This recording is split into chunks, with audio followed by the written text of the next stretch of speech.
গঙ্গার পাশে বসে প্রিয়জন হোক বা পরিবার সবার সাথে নিশ্চিন্তে সময় কাটানো যায় এমন একটি জায়গার সন্ধান কিন্তু আমি আমার আজকের এই ভিডিওর মাধ্যমে তোমাদের সামনে তুলে ধরব। যে টিকিট কাউন্টার রয়েছে কিন্তু বন্ধ দেখতে পাচ্ছ, কারণ মিলেনিয়াম পার্কে নতুন নিয়ম কিন্তু চালু হয়েছে। তো এই ভিডিওর মাধ্যমে আমি বলে দেবো, দেখতে পাচ্ছ যে পার্ক খোলা রয়েছে কিন্তু টিকিট কাউন্টার কিন্তু বন্ধ রয়েছে। হ্যালো এভরিওয়ান, জার্নি উইথ মৃন্ময় চ্যানেলের আরও একটি ভিডিওতে তোমাদের সবাইকে স্বাগত। অনেকের মতন আমিও এসে পড়েছি কলকাতা মিলেনিয়াম পার্কে। এই ভিডিওর মাধ্যমে আমি মিলেনিয়াম পার্কের বিস্তারিত তুলে ধরবো। তো ভিডিওটি শেষ পর্যন্ত দেখতে থাকো।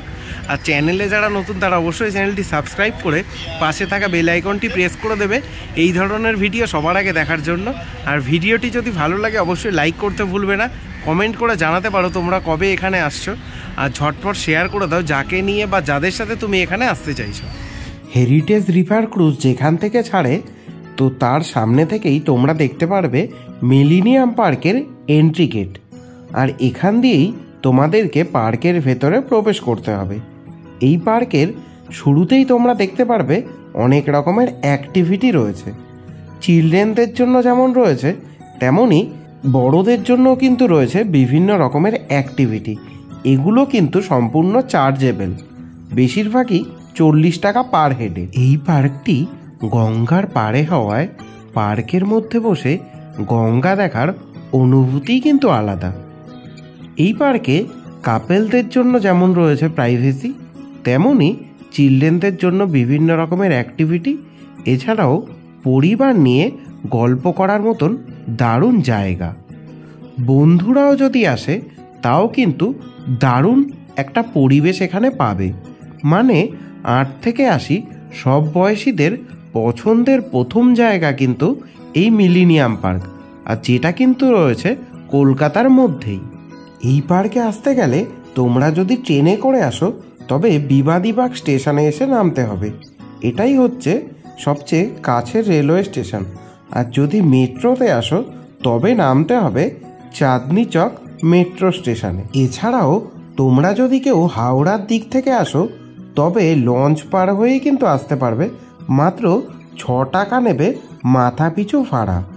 সকাল 10টা থেকে সন্ধ্যা 6:30 পর্যন্ত কিন্তু এই পার্কটি খোলা থাকে। সপ্তাহের 7 দিনই কিন্তু এই পার্ক খোলা থাকে। আর এখানে প্রবেশ করতে আগে যদিও 10 টাকা করে লাগতো, কিন্তু এখন কোনো পয়সাই কিন্তু লাগে না, অর্থাৎ ফ্রি এন্ট্রি। এই পার্কটি উদ্বোধন হয়েছিল 1999 সালের 26শে ডিসেম্বর। তৎকালীন সরকার গঙ্গা পাড়ের সৌন্দর্য বৃদ্ধির জন্যই যে পদক্ষেপ নিয়েছিল তার প্রথম পর্যায়ে ছিল কিন্তু এই মিলেনিয়াম পার্ক। এই পার্কে বসে তোমরা যেমন দেখতে পারবে বিদ্যাসাগর সেতু, তেমনই দেখতে পারবে হাওড়া ব্রিজ। সেই সাথে অনেক রকমের ট্রলারও কিন্তু দেখতে পারবে, বা ফেরি যেটাই বলো না কেন সেটাও কিন্তু এই পার্কে বসেই দেখা যাবে। আর এই গঙ্গার পাড়টা কিন্তু দারুণভাবে সুন্দর করে পাঁচিল দিয়ে ঘেরা রয়েছে। আর এখানে প্রত্যেকটা স্ট্যান্ডেই কিন্তু লাইট রয়েছে, সন্ধ্যার পরে কিন্তু যেগুলো দেখতে দারুণ লাগে। আর এই যে রাস্তাগুলো দেখতে পাচ্ছ সেগুলোও কিন্তু খুব সুন্দর করে বাঁধানো। পার্ক জুড়ে ছোট বড় বিভিন্ন রকমের গাছ তো রয়েছেই, রয়েছে অনেক রকমের ফুল গাছও। তাহলে আর দেরি কেন, প্রিয়জন হোক বা পরিবার, ঝটপট এসে পড়ো মিলেনিয়াম পার্কে। ভিডিওটি যদি ভালো লেগে থাকে অবশ্যই লাইক করতে ভুলবে না, আর চ্যানেলে যারা নতুন তারা চ্যানেলটি অবশ্যই সাবস্ক্রাইব করবে। মিলেনিয়াম পার্কের পাশে আরও অনেক ঘোরার জায়গা আছে, সেই ভিডিওর লিঙ্ক কিন্তু ডেসক্রিপশানে দেওয়া রয়েছে। কোনো প্রশ্ন যদি থেকে থাকে সেটা কিন্তু কমেন্ট করে আমাকে জানাতে পারো, আমি উত্তর দেওয়ার চেষ্টা করব। মিলেনিয়াম পার্কের ভেতরে দক্ষিণেশ্বর মন্দিরের প্রতিষ্ঠাতা রানী রাসমণির একটি স্ট্যাচুও কিন্তু তোমরা দেখতে পারবে। আর পার্কের ভেতরেই এরকম দারুণ একটি জায়গা রয়েছে যেখানে কিন্তু বিভিন্ন বয়সীর মানুষ আড্ডা দিচ্ছে নিজেদের মতন করে। এখানে একটি ফোয়ারা আছে, যদিও সেটা এখন কিন্তু বন্ধ রয়েছে। আর এই পার্কে তোমরা দুই দিক দিয়েই মানে পার্কের শুরুর দিক দিয়ে এবং শেষের দিক দিয়ে দুদিক দিয়েই বেরোতেও পারবে, প্রবেশও করতে পারবে।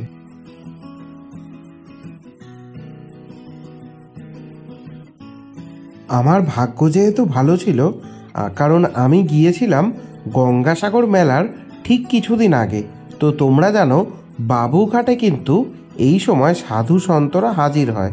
তো একটি ওয়েলফেয়ার ট্রাস্টের থেকে তাদের কিন্তু সেবা করা হচ্ছিল, সেই সাথে দুস্থ মানুষ যারা আছে তাদেরকেও কিন্তু মানে খাওয়ানো হচ্ছিল।